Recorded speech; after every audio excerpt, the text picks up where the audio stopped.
Part 2, Sundown Town number 77, Camilla, Georgia.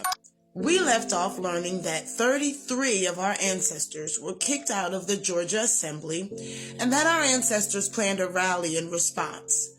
But an armed mob was also ready to respond.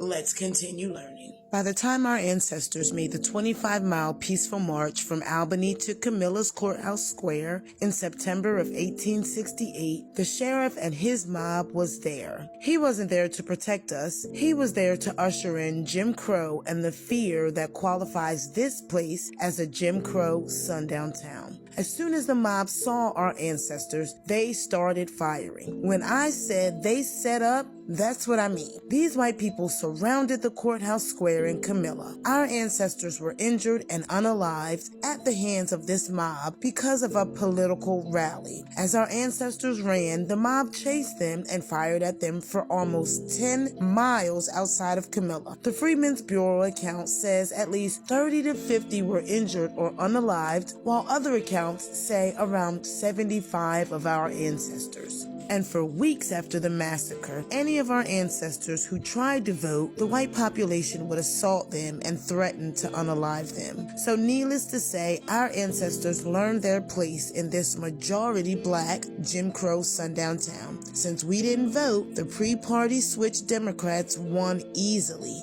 and we wouldn't hold office in Camilla until 2015. We'll talk more about that in part 3. By the 1890s, the Methodist Negro Church and the Primitive Church had been founded, but Georgia's harsh Jim Crow laws were starting, and being black was the crime, and anything we did could set a mob into a lynching frenzy. Such is the case in May of 1897 with Homer Mitchell and Lewis Collier. No trial, just accusations, and they were ready to lynch.